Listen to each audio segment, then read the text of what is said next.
जैसे मंगलाष्टक वर्ग को समझने के लिए, मंगलाष्टक वर्ग जो है वो भाई को, हमारे पराक्रम को, हमारे धैर्य को, हमारे करेज को दर्शाता है, अर्थात इनका विचार हम मंगलाष्टक वर्ग से करते हैं। उसके साथ ही मंगलाष्टक वर्ग को देखने के लिए हम जहां मंगल कुंडली में बैठा हो उससे तीसरे स्थान को लेते हैं, अर्थात मंगल जहां बैठा है उससे तीसरे स्थान से हम इसका विचार करते हैं। तो सबसे पहले हम चलते हैं सूर्य विनाष्टक में, और विनाष्टक में चलकर सबसे पहले हम मंगल के चीजों को तैयार कर लेते हैं। तो यह मंगल का विनाष्टक है। तो मंगल जहां बैठा हो, तो मंगल आपके कुंडली में कहाँ बैठा है? मेष में बैठा है। तो हम सबसे पहले एक मेष लग्न की कुंडली बना लेंगे।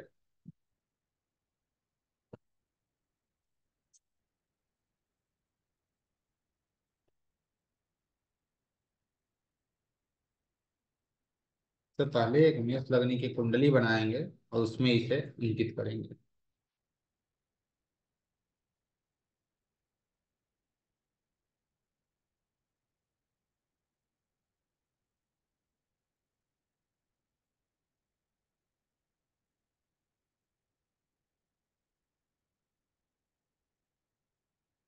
अब जितने जितने अंक हमें मिल रहे हैं, जैसे मेष में 4 है, वृषभ में 5 है, वैसे ही सभी अंकों भी हमें वैसे ही लिख देना है।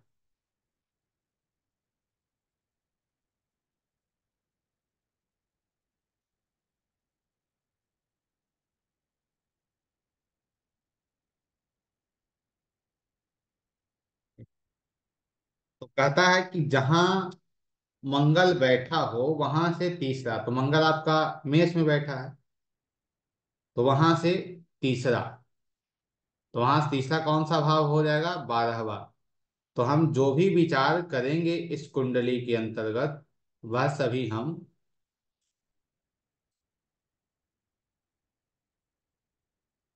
ठीक है, यहाँ मार्स बैठा है, और उस सभी का विचार हम इस भाव से करेंगे।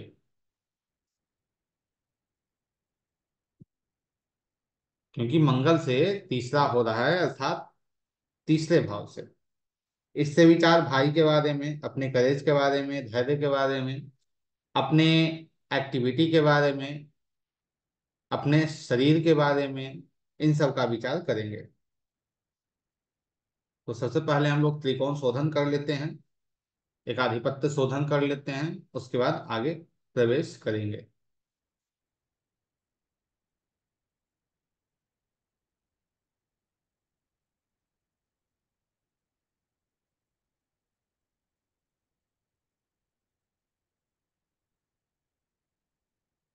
त्रिकोण शोधन, त्रिकोण शोधन का नियम आप सभी को पता है। त्रिकोण शोधन का नियम क्या कहता है? तो सबसे पहले 1 5 9 राशियों का हम त्रिकोण शोधन करेंगे। तो 1 5 9 में जिसके पास सबसे कम है उसे हमें घटाना है। तो 1 5 9 में 4 1 और 6, तो एक को हम इन सब में घटाएंगे। जैसे यहाँ आ जाएगा, एक को घटा देंगे 3, यहाँ आ जाएगा 0, और यहाँ आ जाएगा 5। 2 6 10, 2 से 10 में 5, 5 4 और 2, तो यहाँ 3, यहाँ शून्य 2, और यहाँ शून्य 0 आ जाएगा। शून्य। 3 7 11, 3 7 11 में 5 3 और 3, तो यहाँ आ जाएगा 2, यहाँ हमें मिलेगा 0, और यहाँ मिलेगा हमें 0। 4 8 12, 3 2, इंटरनेट,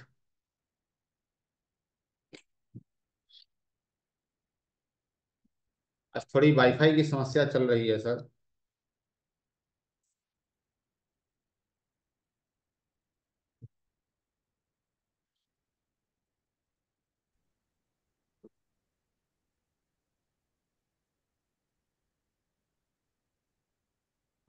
जी।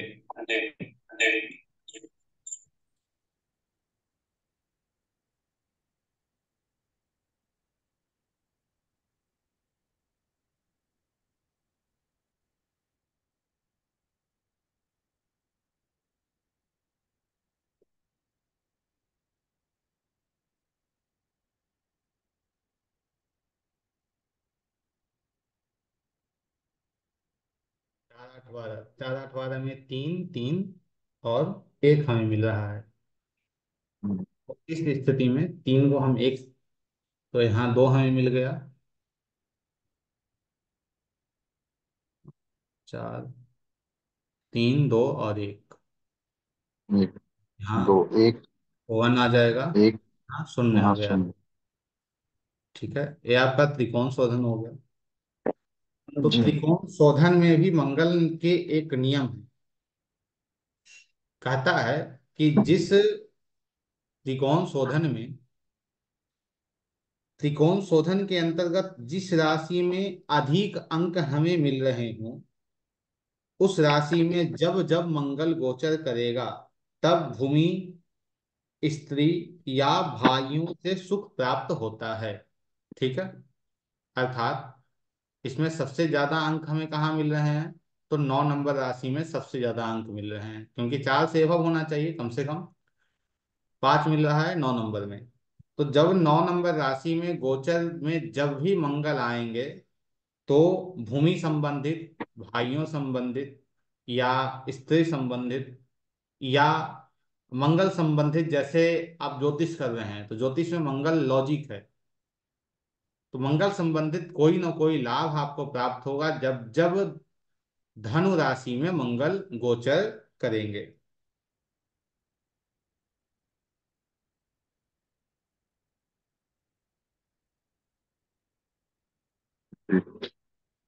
और जिस भी राशि के अंतर्गत हमें अंक कम मिल रहे हों, उस राशि में जब मंगल गोचर करेंगे, तो शरीर संबंधित, भूमि संबंधित, स्त्री संबंधित हानियां होती हैं। तो जहां जहां शून्य आपको मिल रहा है, उन सब में जब भी मंगल का गोचर होगा, तो उस समय उस गोचर की स्थिति में आपके शरीर संबंधित थोड़ी समस्या आपको देखने को मिलेगी। आगे बढ़कर अब इसे एकाधिपत्य शोधन करेंगे।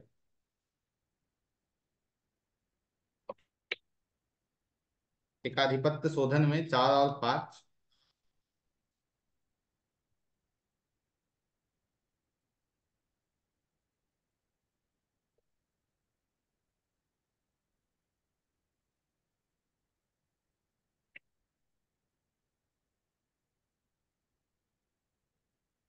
चार और पांच का कोई शोधन नहीं हुआ, तो चार में जितने अंक हमें मिले दो, पांच में हमें शून्य मिला शून्य, ये दोनों रख देंगे। अब तीन और छः का, तो तीन और छः में आपके कोई ग्रह नहीं है।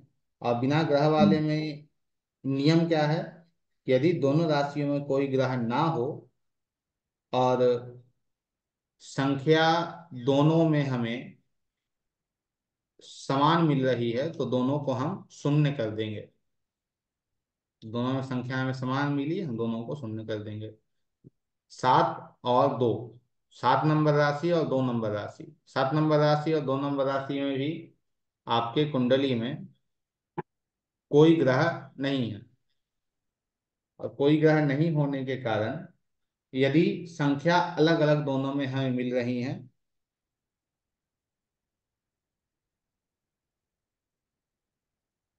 तो बड़ी संख्या को छोटी संख्या में बदल देंगे। ठीक है, हमें दोनों में, दोनों राशियों में यदि कोई ग्रह ना हो और संख्या बराबर हो, तो हम उसे शून्य कर देंगे। तो हमें दोनों में कोई ग्रह तो नहीं मिल रहा है, और लेकिन दोनों में संख्या जो है वो हमें बराबर नहीं मिल रही है। तो जहाँ कम है वहाँ हम ज्यादा करेंगे, जहाँ ज्यादा है वहाँ कम कर देंगे। अर्थात तुला में हम, जहाँ हमें शून्य मिल रहा है वहाँ तीन, वृषभ में जहाँ हमें तीन मिल रहा है वहाँ शून्य कर देंगे। आठ और एक, आठ और एक में ग्रह है, आठ में ग्रह नहीं है। यहाँ जिसमें ग्रह है उसे ज्यादा अंक हमें मिल रहे हैं।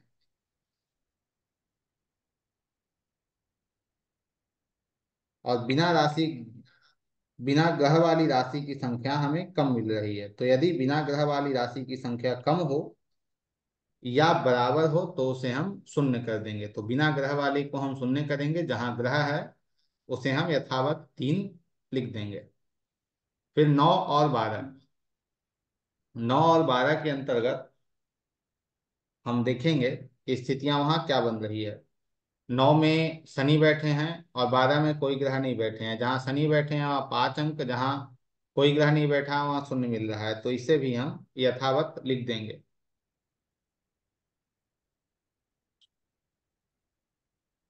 अब 10 और 11 दोनों में शून्य मिल रहा है, तो इसका कोई शोधन नहीं होगा, ये दोनों को हम शून्य कर देंगे। ये आ गया आपका एकाधिपत्य शोधन। अब एकाधिपत्य शोभा। शोधन के बाद हमें शुद्ध पिंड निकालना है। शुद्ध पिंड निकालने के बाद आगे के जो मंगलाष्टक के रूल हैं उस पर चर्चा हम लोग करेंगे। क्योंकि जैसे सूर्य के अलग अलग रूल हैं, वैसे ही मंगल के भी अलग अलग रूल पराशर जी ने बताए हैं। तो मेष से हम गणना करेंगे। मेष में हमें अंक मिल रहा है 3, और मेष का गुणाकर कितना है 7, तो कितना हो गया 21। उसके बाद वृषभ। वृषभ में हमें अंक मिल रहा है 0, इसका कोई शोधन नहीं होगा। मिथुन में 2 मिल रहा है, और कर्क में मिल रहा है 4, और कर्क का गुणाकर क्या है 4 है। तो कर्क में मिल रहा है हमें 2, और गुणाकर इसका 4 है, तो यहाँ आ जाएगा 8। सी में 0 मिल रहा है, कन्या में 0 मिल रहा है, तुला में हमें 3 अंक प्राप्त हो रहे हैं। तुला का गुणाकर कितना है 3, तो 21 हो गया। वृश्चिक में हमें कोई अंक प्राप्त नहीं है। धनु में हमें 5 अंक प्राप्त हो रहे हैं, और धनु का जो गुणाकर है वो 9 है, तो इसे हम 45 हमारे पास प्राप्त हो रहा है इससे। उसके बाद 10 और 11 और 12 तीनों में शून्य है, कोई भी अंक हमें प्राप्त नहीं हो रहा है। ठीक है, तो इसे हम जोड़ लेते हैं।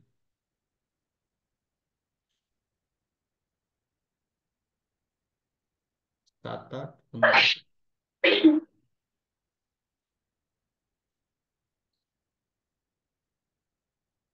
95।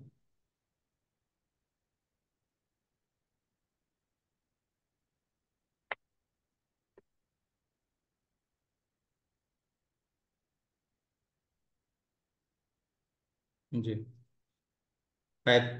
95 हमें राशि पिंड प्राप्त हुए। अब हम निकालेंगे ग्रह पिंड। तो मेष में हमारे पास चंद्रमा और मंगल ग्रह हैं।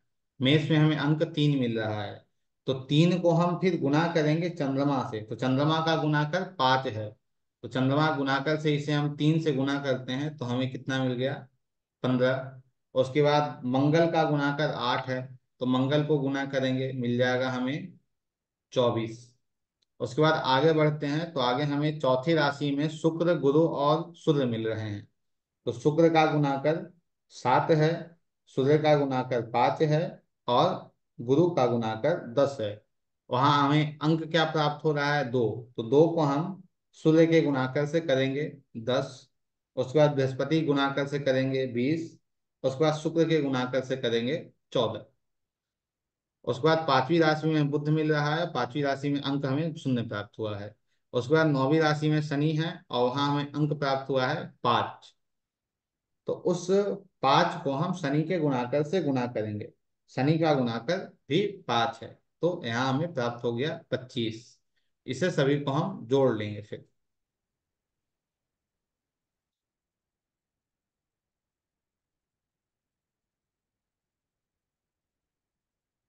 108। ये 108 8 हमें प्राप्त हो गया ग्रह पिंड। अब ग्रह पिंड और राशि पिंड दोनों को हम जोड़ लेंगे। 95108।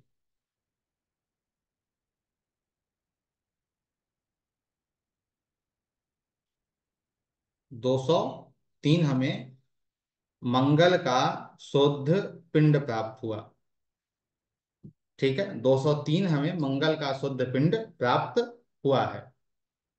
अब इसके नियम पे चलते हैं। इसे याद रखिएगा कि 203 हमें मंगल का शुद्ध पिंड पिंड प्राप्त हुआ है। जन्म कुंडली में मंगल यदि निर्बल है, तो जो जातक है उसके भाइयों को सुख प्राप्त होता है और जातक के भाई दीर्घायु होते हैं। मंगल यदि निर्बल स्थिति में जन्म कुंडली में हमें मिल रहा हो तो। यदि मंगल बली है तो जातक भाइयों की अपेक्षा स्वयं सुखी होता है और स्वयं ही दीर्घायु ही होता है। दूसरों की अपेक्षा स्वयं सुखी और स्वयं दीर्घायु भी होता है।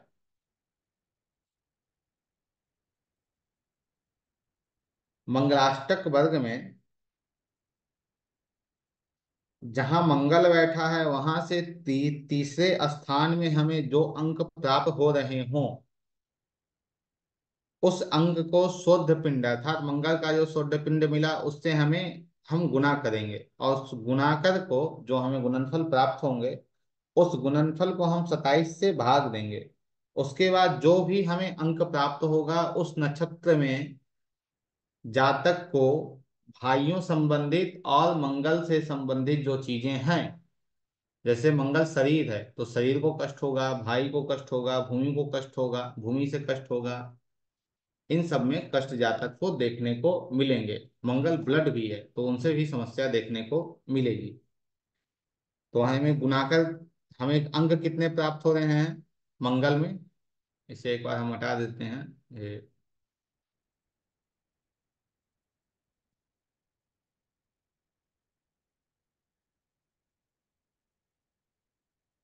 जी।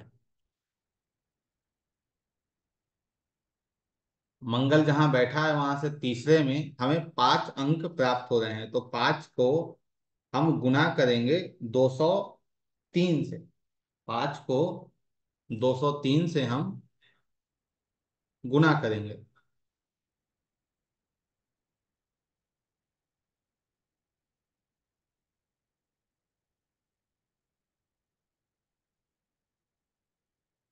हमें प्राप्त हुआ 1015। ठीक है। अब इस 1015 को हम 27 से भाग देंगे।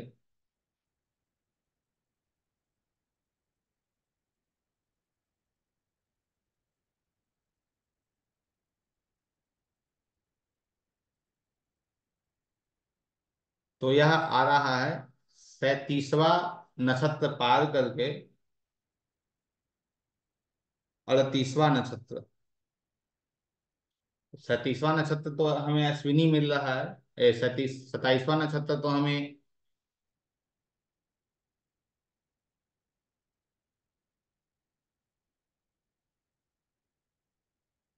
फिर हम 38वां नक्षत्र जाने के लिए फिर हम अश्विनी से गणना करेंगे और अश्विनी से गणना करके हम देखेंगे कि वो 38वां नक्षत्र जो है वो हमें कौन सा प्राप्त हो रहा है। और उसके बाद वहां से जो नक्षत्र हमें प्राप्त होंगे उस नक्षत्र में ही जातक के भाइयों को, जातक के शरीर को जब उसमें शनि का गोचर होगा तो कष्ट होगा। 27वां रेवती हो गया, रेवती से फिर अश्विनी में जाएंगे।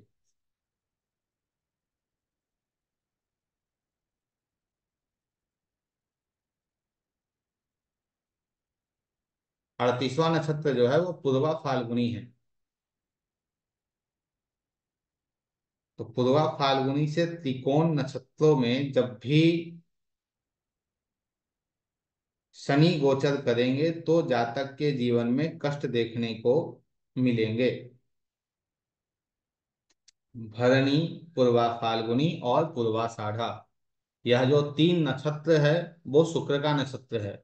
और शुक्र के नक्षत्र में जब भी शनि गोचर करेंगे तो जातक के जीवन में कष्ट देखने को मिलेगा। ठीक है।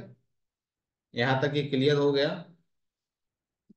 अब हम लोग बात करते हैं बुद्ध के अष्टक वर्ग के बारे में, अर्थात बुद्ध का जो अष्टक वर्ग है वो कैसे कार्य करता है। तो पहले इसके नियम को हम लोग समझ लेते हैं कि इसके नियम क्या हैं। लिख लीजिएगा। जहां बुद्ध कुंडली में बैठा हो वहां से चतुर्थ स्थान से हम कुटुंब को, माता को, मित्र को, व्यापार को, आजीविका का, इन सब का विचार करते हैं। जहां बुध बैठा है वहां से चतुर्थ भाव से। बुध के अष्टक वर्ग में जिस राशि में हमें अधिक रेखा मिल रही हो, उसमें बुध का गोचर हो, तो उस समय बिजनेस को प्रारंभ करना शुभ माना जाता है। जब बुध को गोचर करें उस राशि से, तो वह शुभ माना जाएगा। बुधाष्टक वर्ग से, अर्थात जहां बुध बैठे हैं वहां से जब हम जन्म कुंडली का निर्माण करेंगे, तो बुधाष्टक वर्ग के चतुर्थ भाव के अंक जो प्राप्त होंगे, उसे हम बुध के शोध पिंड से गुना कर 27 से भाग देंगे। उन नक्षत्रों में जब शनि गोचर करेंगे, तो माँ को, मित्र को, व्यापार को, इन सभी पर बुरा प्रभाव देखने को मिलेगा। इसी तरह बुध के पंचम, अर्थात जहां बुध बैठे हैं वहां से पंचम स्थान से हम मन, विद्या, बुद्धि, लेखन, कार्य, शिक्षा, इन सब का विचार करते हैं।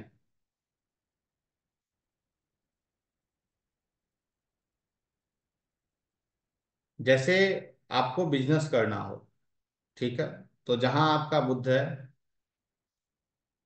आपकी कुंडली में जहां बुध बैठा है उसे लग्न मानकर उससे सातवें घर को देखिए, और उसके सातवें घर में यदि आपको अच्छे अंक प्राप्त हो रहे हैं, जैसे इस कुंडली के अंतर्गत सातवें घर में यदि अच्छे अंक जातक को प्राप्त हो रहे हैं, तब एक तो हम स्पष्ट कर सकते हैं कि हाँ, आप पार्टनरशिप कर सकते हो, पार्टनरशिप के लिए आप जा सकते हो।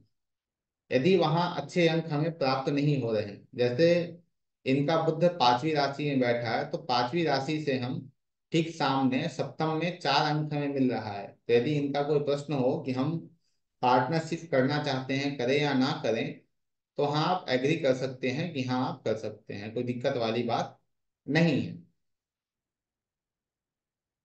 ठीक है।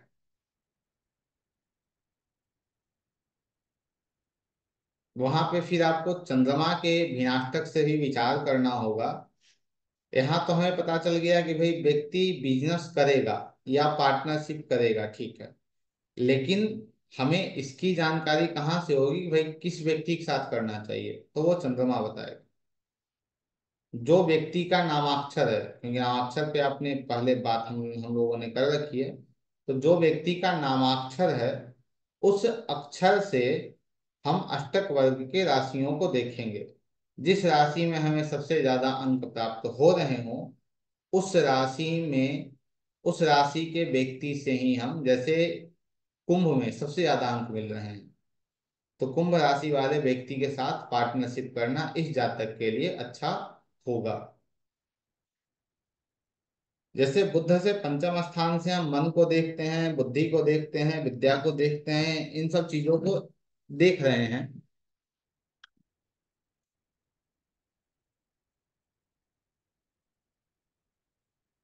बुध कहाँ बैठे हैं? 5 राशि में, तो पांचवे से पांचवा, 9वीं राशि में कितने अंक इन्हें प्राप्त हुए हैं? 6 अंक प्राप्त हुए हैं। ठीक है। तो यदि आपको प्रेडिक्शन करना हो कि भाई इस व्यक्ति की शिक्षा कैसी रहेगी, तो हाँ, आप आंख बंद करके बोल सकते हैं भाई इस व्यक्ति की जो शिक्षा है वो ठीक रहेगी, कोई समस्या इस व्यक्ति की शिक्षा में नहीं होगी। फिर मंगल के भिनाष्टक से, जैसे मंगल के भिनाष्टक में जहां मंगल बैठे हैं वहां से तृतीय से हम समझेंगे भूमि के बारे में। ठीक है। तो तृतीय मंगल जहां बैठा है वहां से तीसरे में यदि अंक हमें 4+ प्राप्त हो रहे हैं, तो वहां हम कह सकते हैं व्यक्ति के पास भूमि होगी, भूमि की समस्या नहीं होगी। ठीक है। भाइयों का सुख भी होगा, क्योंकि वहां अंक हमें कितने मिल रहे हैं? 5 अंक मिल रहे हैं, 4 से ज्यादा हैं, तो वो एवरेज है, वो अच्छा दिखा रहा है।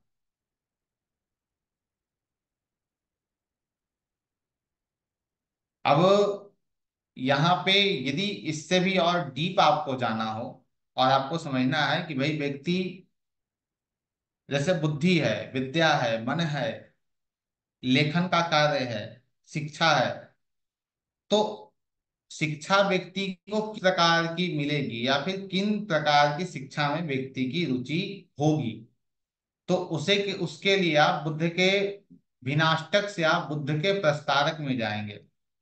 और बुद्ध के प्रस्तारक में जाकर देखेंगे कि जहां धनु में हमें सबसे ज्यादा अंक प्राप्त हो रहे हैं, उसमें सबसे ज्यादा अंक कौन सा ग्रह, कौन कौन से ग्रह दे रहे हैं या कौन से ग्रह नहीं दे रहे हैं। तो बुद्ध के प्रस्तारक में धनु राशि में शनि दे रहे हैं, गुरु दे रहे हैं, मंगल दे रहे हैं, सूर्य दे रहे हैं, बुध दे रहे हैं, और लग्न दे रहे हैं। ठीक है। अब शनि क्या है? हिस्ट्री है। तो इस व्यक्ति से आप स्पष्ट कर सकते हैं कि क्या आपको हिस्ट्री पढ़ना, हिस्ट्री को समझना अच्छा लगता है। जहाँ गुरु अध्यात्म है, क्या आपको अध्यात्म से जुड़ना अच्छा लगता है? क्या वहां मन आपका है? मंगल जहाँ लॉजिक है, हर चीजों में आपको लॉजिक को समझने की चेष्टा रहती है। सूर्य राजनीति को दर्शाता है। तो सूर्य यहाँ,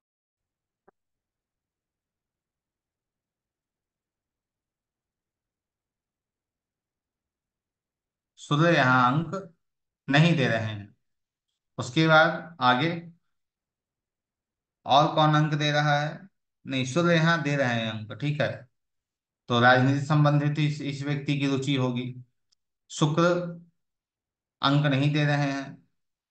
बुध यहाँ अंक दे रहे हैं। तो बौद्धिक क्षमता, बुद्धि, मैथ, इन सब की भी रुचि होगी, क्योंकि मंगल भी गणित है।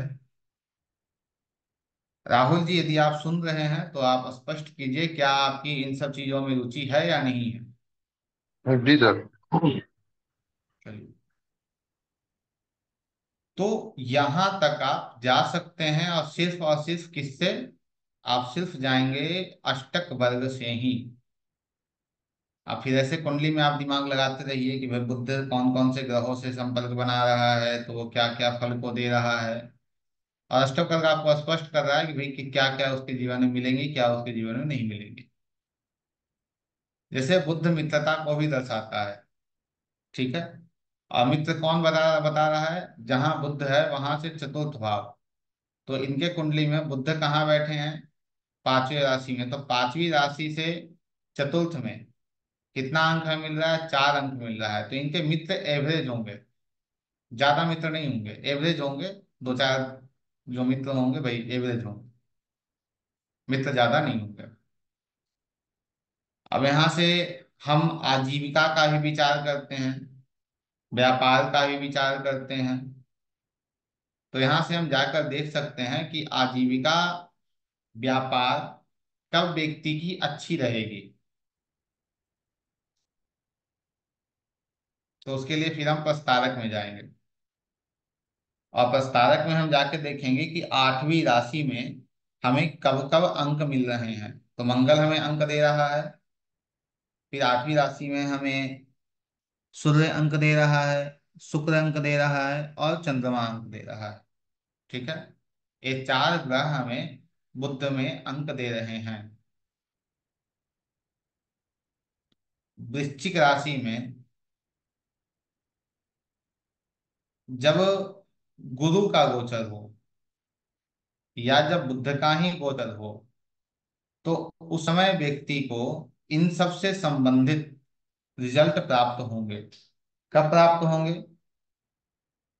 जब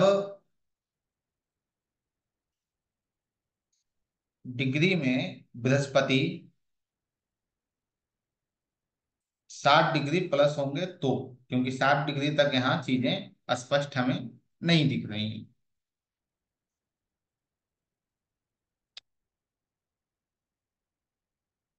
तो इसमें आप लोग गुना करके गुणनफल निकाल सकते हैं, इसमें तो कुछ करने की आवश्यकता नहीं है। ये बुध के विनाष्टक में आप लोग तो एक आधिपत्य शोधन अब कर ही सकते हैं, अच्छे से समझ में आ गया होगा, एक आधिपत्य शोधन, त्रिकोण शोधन। तो अब हम लोग बात कर लेते हैं बी जीव का, अर्थात बुद्ध के, गुरु के अष्टक वर्ग या गुरु के भिनाष्टक वर्ग के बारे में। जो गुरु का भिनाष्टक वर्ग है उसके नियम यह है जीवाष्टक वर्ग में पंचम भाव से हम ज्ञान के बारे में, धर्म के बारे में, पुत्र का हम विचार करते हैं। अब जीवाष्टक वर्ग अर्थात जहाँ गुरु बैठा हो, उससे पंचम स्थान से हम इन सभी का विचार करते हैं। तो गुरु इनके लग्न में बैठा है, तो लग्न से पंचम से हम विचार करेंगे। तो वहां हमें अंक 5 मिल रहे हैं। अर्थात धर्म भी इनके साथ होगा, पुत्र की भी प्राप्ति इन्हें होगी, संतान की भी प्राप्ति इन्हें होगी, उसमें कोई संकोच वाली बात नहीं है। जीवाष्टक वर्ग में जिस राशि में हमें अंक ज्यादा मिल रहे हों, उस राशि में जब गुरु गोचर करते हैं तो शुभ फल प्राप्त होता है। जैसे अभी मेष में गुरु गोचर कर रहे हैं 2023 के अप्रैल से, क्या स्थिति है राहुल जी आपकी? कुछ शुभ फल प्राप्त हो रहा है आपके जीवन में या नहीं? जी सर। चलिए ठीक है। शुभ फल प्राप्त ये कराता है। और शुभ फल कैसे दे प्राप्त कराएगा वो प्रस्तारक बताएंगे। अर्थात कौन कौन से अंक में मिल रहा है और कब इन्हें शुभ फल की प्राप्ति होगी, वह भी प्रस्तारक ही बताएगा। जैसे जैसे इन्हें 7 अंक मिल रहे हैं, तो 7 अंक मिलने का यह है कि कोई एक जो है, या लग्न हो, चंद्रमा हो, या कोई एक ग्रह जो है वो इन्हें अंक नहीं दे रहा। तो जो इन्हें अंक नहीं दे रहा होगा, उस समय इन्हें गुरु संबंधित रिजल्ट अच्छे नहीं मिले होंगे। जैसे गुरु के अष्टक वर्ग के अंतर्गत हम देखें तो मेष में चंद्रमा रिजल्ट नहीं दे रहा है। और चंद्रमा कौन सा है? सातवां है। पक्ष कौन सा है? सातवां है। अर्थात 22.30 डिग्री से 26.15 डिग्री तक जब गुरु रहे, तो इन्हें गुरु संबंधित अच्छे रिजल्ट की प्राप्ति नहीं हुई होगी। गुरु से पंचम में जो अंक हो, उस अंक में से जितने भी पड़ित या नीच ग्रह के अंक हैं उसे घटा दें, तो शेष संख्या जितना बचे उतनी ही संतान प्राप्त होती है। ठीक है। जैसे सबसे पहले गुरु से पंचम में हमें अंक को देखना है। तो गुरु से पंचम में हमने अंक देखा कितना? 5 हमें मिल रहा है। अब उस अंक में से जितने भी पड़ित या नीच ग्रह के अंक हैं, ठीक है, तो यहाँ 5 अंक मिल रहा है, तो कौन कौन दे रहा है? तो प्रस्तारक के अंतर्गत हम पांचवी राशि में देखेंगे। पांचवी नहीं, कौन सी राशि में अंक आपको मिल रहा है? वृश्चिक में ना? हाँ, वृश्चिक में। तो वृश्चिक में हम प्रस्तारक में जाकर देखेंगे कि वहां शनि दे रहा है। तो शनि की कंडीशन यहाँ क्या बन रही है? शनि उच्च का है, नीच का है, या पापी है? क्या शनि की स्थिति है? शनि का हम पहले निरीक्षण करेंगे कुंडली में। तो शनि यहाँ पे धनु राशि में बैठे हैं, शत्रु की राशि में बैठे हैं। तो शत्रु क्षेत्री यहाँ शनि है, तो इनके अंक को हम घटा देंगे, तो 4 मिल गया। उसके बाद फिर मंगल। तो मंगल अपने ही राशि में बैठे हैं, चंद्रमा के साथ बैठे हैं, तो मंगल को यहाँ हम ऐड ही रखेंगे। उसके बाद फिर शुक्र। शुक्र गुरु और केतु के साथ बैठे हैं। गुरु इस कुंडली में त्रिषणाय हो रहे हैं। आगे फिर बढ़कर देखेंगे बुध। तो बुध यहाँ दूसरे में बैठे हैं, और बुध के ऊपर किसी ग्रहों का प्रभाव नहीं है। बुध 5वीं राशि में है, सी में है, अच्छी अवस्था में बुध यहाँ बैठे हैं, कोई समस्या यहाँ नहीं है। बुध भी ठीक है, मंगल भी ठीक है। उसके बाद फिर और अंक कौन दे रहा है? लग्न दे रहा है। लग्न की क्या स्थिति है? तो लग्नेश मंगल के साथ है, मंगल अच्छी स्थिति में है। अर्थात इनके जीवन में कम से कम 2 से 3 संतान के योग हैं। इसे दूसरे तरीके से भी आप निकाल सकते हैं। एक तो यह तरीका हो गया। दूसरा यह तरीका है कि पंचम भाव का स्वामी लग्न या गुरु से जितने नवांश में हो उतनी ही संतान होती है। ठीक है, तो इसे नवांश कुंडली से कैसे देखना है उस पर विचार करेंगे। आगे बढ़े। जीवाष्टक वर्ग में जिस राशि में विशेष अंक की प्राप्ति हमें हो रही है, उस राशि में गुरु के गोचर से संतान की प्राप्ति होती है। गुरु के गोचर से संतान की प्राप्ति होती है जिस राशि में हमें विशेष अंक मिल रहे हैं। तो पुनः हम प्रवेश करते हैं विनाष्टक में, और विनाष्टक में जाकर देखते हैं विशेष अंक कहाँ मिल रहे हैं। सबसे ज्यादा विशेष अंक इन्हें इन्हें मिल रहे हैं गुरु में, मेष में। तो मेष में जब गुरु आए हैं तो इन्हें संतान की प्राप्ति होनी चाहिए। वृषभ में मिल रहे हैं सर। जी। वृषभ में ना। वृषभ में 8 अंक, माफ कीजिए, वृषभ में, ठीक है। तो वृषभ में इन्हें 8 अंक मिल रहा है तो इन्हें संतान की प्राप्ति होनी चाहिए।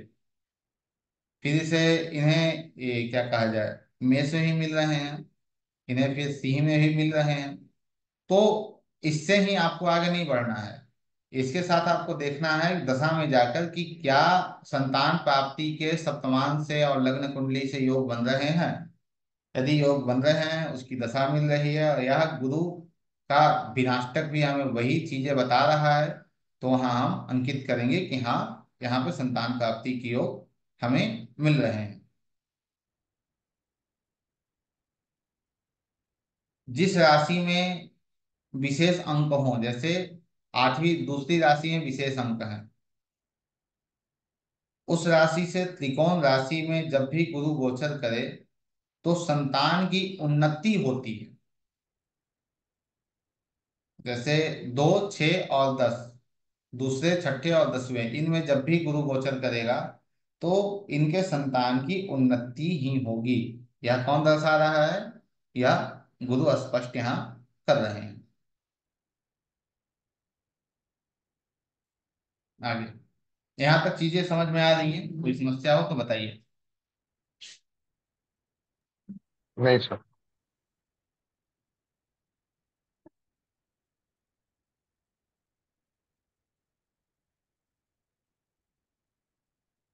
अष्टक वर्ग एक ऐसा टूल है कि इस पे जितना ज्यादा आप रिसर्च करेंगे उतना ज्यादा ही आपको चीजें मिलती चली जाएंगी। जैसे, और एक बात और है, पराशर जी ने यह भी स्पष्ट कहा है कि यह जो वर्ग है, अष्टक वर्ग है, यह सभी के समझ में नहीं आएगी।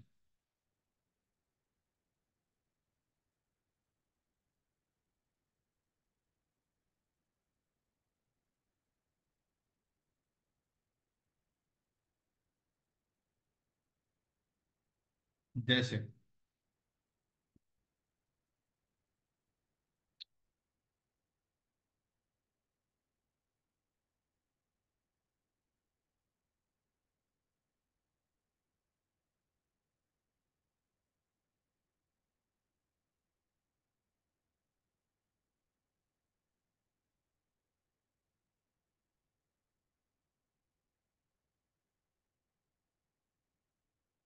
सूर्य जो है वो मान सम्मान का कारक है।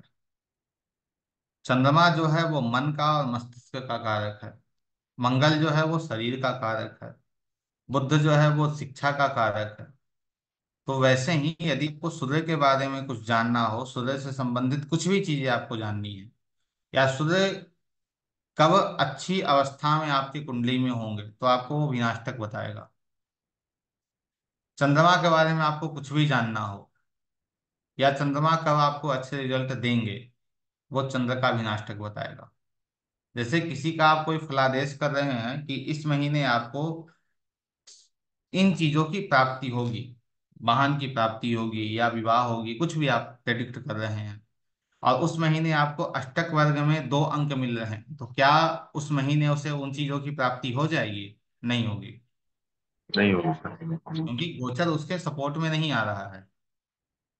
जैसे चंद्रमा 2.25 दिन के लिए होता है, तो 2.25 दिन के लिए यदि चंद्रमा है और आप किसी को प्रेडिक्ट कर रहे हैं कि कल तुम्हें धन की प्राप्ति हो जाएगी, और उसके उस स्थान पे अष्टक वर्ग 0 अंक दे रहा है, तो क्या हो जाएगा? नहीं होगा, रुक जाएगा, वो चीजें आगे बढ़ेंगी ही नहीं।